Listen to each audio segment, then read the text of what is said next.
आज हम LED bulb का रिपेयर करने का तरीका बताएंगे कि एलईडी बल्ब के ड्राइवर की रिपेयर हम कैसे करते हैं।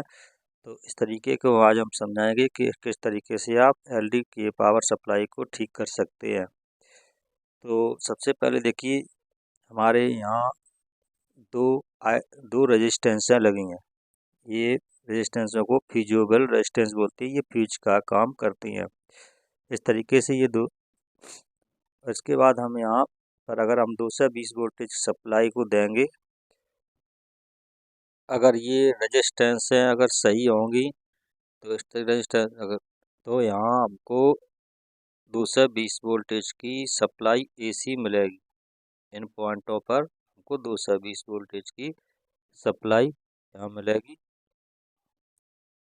तो यहाँ से हम इनको यहाँ पर इन पॉइंटों पर चेक करेंगे, 220 वोल्ट सप्लाई मिलेगी। तो ये समझ लेना कि ये रेजिस्टेंस हमारी जो है सही है। अगर इसमें कोई रेजिस्टेंस ख़राब रहेगी तो यहाँ हमको वोल्टेज इन पॉइंटों पर नहीं मिलेगा। इस तरीके से हम इन रेजिस्टेंसों को चेक कर लेंगे। अगर ये इसमें वोल्टेज नहीं मिल रहा तो रेजिस्टेंस को चेक करें। इस तरीके से इन पॉइंटों को हम चेक करते हैं।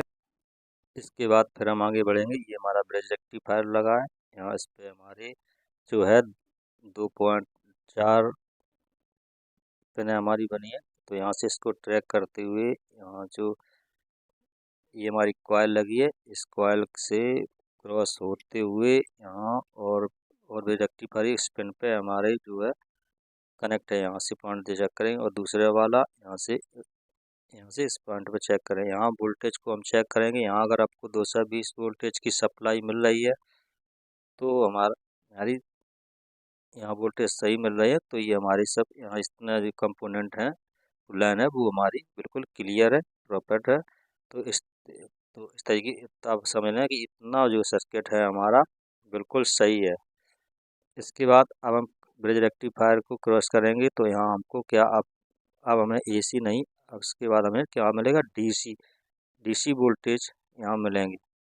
तो डीसी वोल्टेज को हम 1000 के वोल्टेज की मीटर को सेट करेंगे। यहाँ हम वोल्टेज को चेक करेंगे। वोल्टेज हमको 300 के लगभग 250 वोल्टेज के समथिंग यहाँ हमको डीसी वोल्टेज मिलेंगे। इस तरीके से इन पॉइंटों में तो यहाँ चेक कर लेंगे। अगर यहाँ वोल्टेज मिल रही है तो हमारा जो ब्रिज रेक्टिफायर पूरी तरीक़ा से सही है। तो इस तरीके से हम जो है ब्रिज रेक्टिफायर को चेक कर लेंगे और पावर सप्लाई को भी यहाँ देख लेंगे।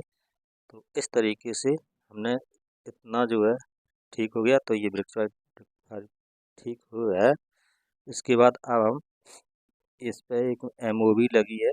इस एमओवी को अगर ये एमओवी अगर शॉर्ट हो जाएगी तो हमारी जो है वोल्टेज यहाँ से ड्रॉप हो जाएगी और कोई वोल्टेज हमें नहीं मिलेगा और इन दोनों पॉइंटों पर हमें शॉर्टिंग देखने को मिलेगी। इस तरीके से हम एमओवी को चेक कर लेंगे।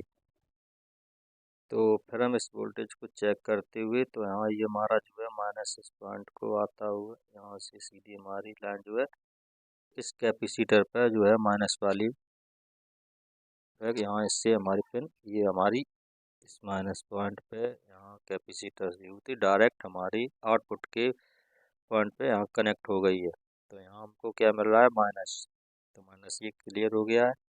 तो यहाँ तक इतना चेक करेंगे तो यहाँ से लेके यहाँ तक हमारी माइनस पॉइंट आ रहा है। इसके बाद यहाँ दूसरी वाली पिन यहाँ से आते हुए ये हमारी प्लस वाली पॉइंट है। तो प्लस वाली जो लाइन आते हुए यहाँ हमारे आईसी के 5-6 पिन पे यहाँ कनेक्ट हो जाएगी। इसके बाद आईसी से होते हुए हमारी वोल्टेज यहाँ से हम चेक करते हुए अब हम यहाँ ये ट्रांसफार्मर कॉइल लगी है, यहाँ पर वोल्टेज को चेक करेंगे। अगर यहाँ हमको वोल्टेज मिल रही है तब तो हमारी आईसी ठीक है, और यदि यहाँ वोल्टेज नहीं मिल रही है तो हमारी ये जो आईसी लगी है ये प्रॉपर हमारी ख़राब हो चुकी है। इसके बाद ये हमारा लगी है कॉइल, इसको ट्रांसफार्मर भी बोलते हैं। तो यहाँ से फिर यहाँ पॉइंट पे चेक करेंगे, यहाँ हमको वोल्टेज मिल रही है तो हमारी ये ट्रांसफार्मर जो है सही है। यहाँ वोल्टेज नहीं मिल रही है उस पर तो हमारा ये कॉइल जो है ख़राब है। तो इस तरीके से यहाँ पॉइंट रखेंगे प्लस वाला और वोल्टेज को चेक करें होते हुए फिर इस कैपेसिटर पे वोल्टेज को देखेंगे। अगर यहाँ वोल्टेज नहीं मिल रही है तो इसमें या ऐसी या ये हमारा जो कॉइल है ये दो में से एक चीज़ खराब हो सकती है, उसको हम चेक करेंगे। तो इस तरीके से हम वोल्टेज को चेक करते हुए चेक करते हैं, और कोई पॉइंट अगर ऐसी गड़बड़ है तो यहाँ हमको कोई वोल्टेज नहीं मिलेगा। तो इस तरीके से हम जो है सप्लाई को चेक कर सकते हैं।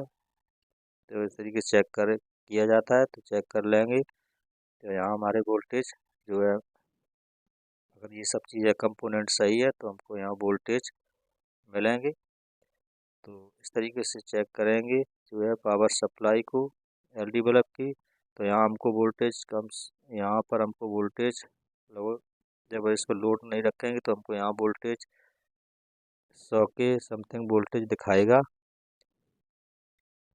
अगर एमसीपीसी भी लगा के अगर चेक करेंगे तो यहाँ हमको को वोल्टेज वो 60 वोल्टेज के समथिंग यहाँ शो करेगा।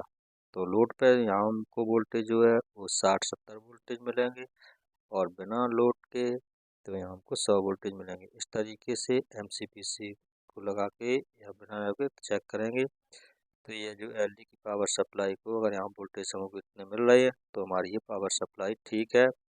कभी कभी क्या होता है, ये कैपेसिटर जो लगा ये अगर ख़राब हो जाता है तो यहाँ प्रॉपर वोल्टेज हमको नहीं दिखाता है, कुछ वोल्टेज कम ज़्यादा भी दिखाते हैं। अगर कम ज़्यादा वोल्टेज दिखाते हैं तो ये जो कैपेसिटर है इसको दोबारा इसको चेंज करके भी देख लें। ये जो 63 वोल्ट का कैपेसिटर लगा है उसको चेक करेंगे। तो यहाँ हमको देखिए, यहाँ हमारे एसी पे ये नॉन पोलराइजर जो कत्थे कलर का लगा है तो इस कैपेसिटर लगा है। तो इस तरीके से हम जो है पावर सप्लाई को देखते हैं और चेक करते हैं। अगर ये सब चीज़ें सही है तो ठीक है। अगर यहाँ आउटपुट पे हमको सप्लाई नहीं मिल रही है कोई, तो ये जो है ऐसी हमको चेक करेंगे और ऐसे बदल के देखेंगे। तो ये प्रॉब्लम जो है ना वोल्टेज आने की आउटपुट देने पे हमारी ये आईसी ख़राब हो जाती है। तो आईसी को चेंज करेंगे तो ये समस्या हमारी सॉल्व हो जाएगी। इस तरीके से हम ड्राइवर को चेक करते हैं। वीडियो हमारा अच्छा लगे तो लाइक करें, चैनल को सब्सक्राइब कर लें।